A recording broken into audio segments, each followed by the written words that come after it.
Welcome to toy-polloi.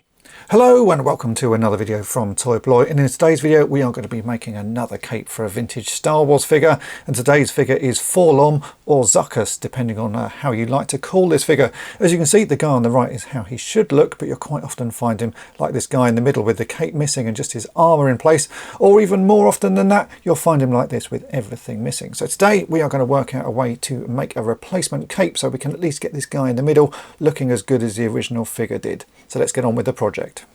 Shall we fix some toys?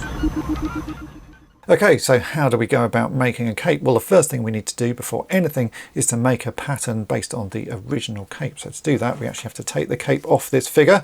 We remove his armour just by unclipping that little back section there. We can then take that over the top of his head, and then we get to the cape underneath. And to remove the cape, you just rotate his arms backwards, and then we can pull the cape off easily. As you can see, this cape is made out of a sort of pleather, I'm going to say, so it's not real leather, it's a sort of plasticated leather, and it's a fairly sort of soft material. Looks a little bit awkward to sew, but I reckon we can do something with that. To make the pattern though, what we've got to do is actually turn this cape inside out, because if you turn the cape inside out, you can then see where all of the seams are, and on this cape it's a little bit awkward to get the arms through. So I've just got a paintbrush here, and I'm going to use the end of the paintbrush just to push the material through so that we can get the arms and everything inside out. We can then sort out making a pattern from that.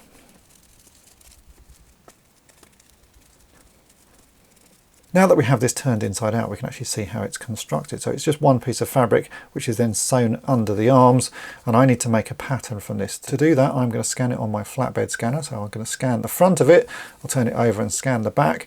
I can then take those images into Photoshop and make myself a pattern. So let's get that made.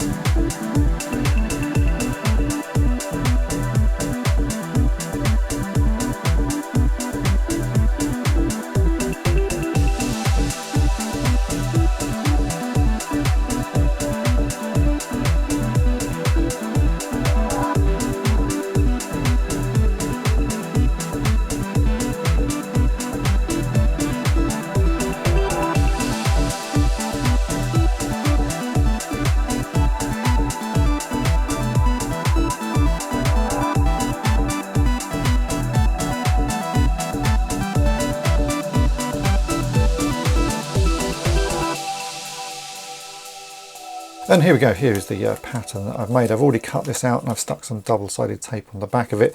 We will use that to attach to the material that I found. And the material is this. This is some pleather.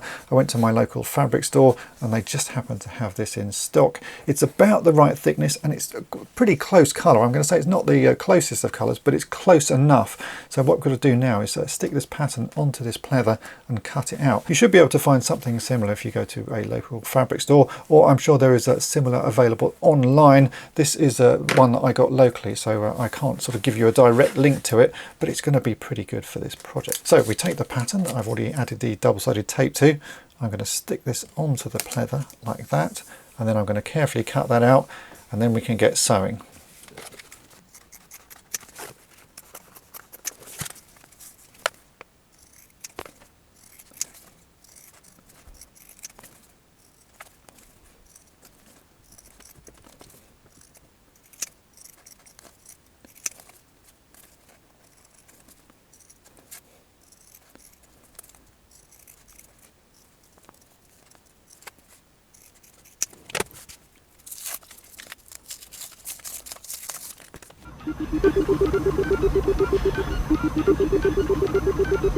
With the pattern cut out, we can now go ahead and sew it together.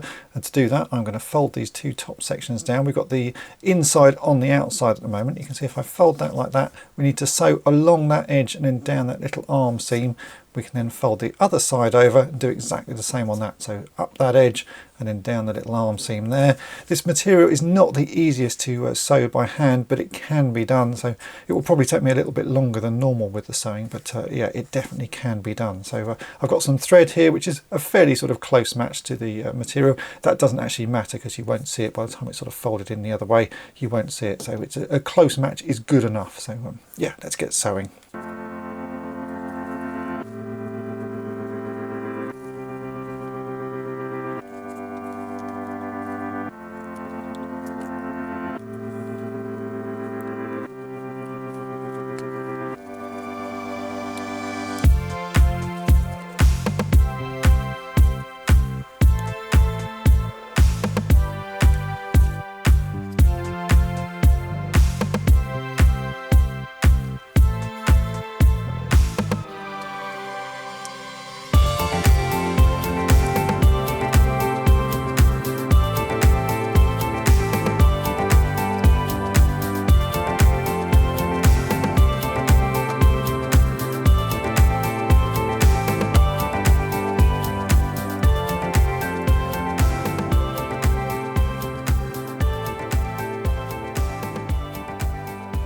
And there we go, that's it all sewn around. It's not the neatest of sewing. This material is particularly hard to sew through, but I think it will do the job. So we can now turn this the right way round. So I'm going to turn this over like that. I'm then going to get my paintbrush again and just push those arms through, and hopefully it will end up looking like the original cape, and I won't tear any of the sewing that I've just done.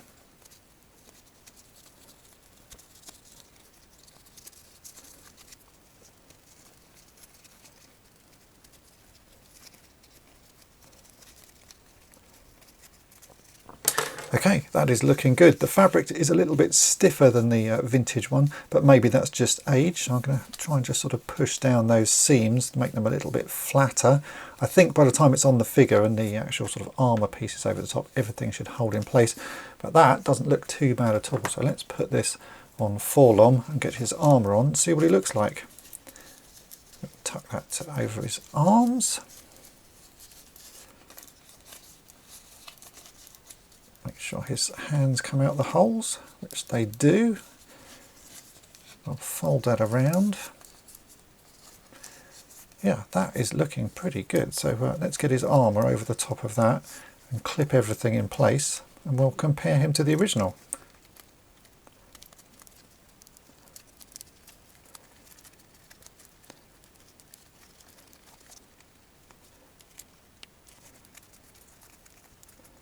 And there we go, there are the two figures together. So the shape is really good, I'm very happy with that, and the feel of the material is great. The colour is a little bit lighter than the original, but you know, I'm pretty happy with that. I think if you saw that figure on its own, you wouldn't notice that it was just a sort of shade lighter. But yeah, if you put the two together, you can see that there's a slight difference. The overall effect though is really nice, and that's another figure with a replacement cape made. I've actually made a cape for the other figure that I have here, even though I don't have the armour. So if I do happen to come across the armour, I can get that figure finished up as well. But there you go, that is a new cape for Forlom.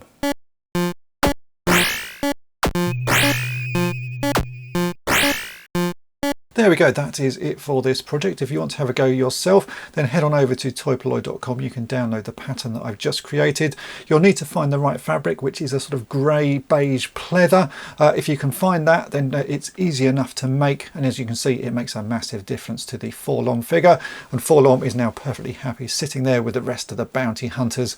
If you've enjoyed this video, then make sure to hit the subscribe button and tap the bell to be notified each time I upload a new video. And if you've really enjoyed it and want to help me out here at toy-polloi, then why not think about becoming a patron of the channel. You get early access to all of my restoration videos, plus access to an exclusive video series called On the Cutting Mat, where you'll see projects and restorations that you won't see anywhere else. So have a think about that, and thanks for watching. Thanks for watching Toy-Polloi. Subscribe for more great videos.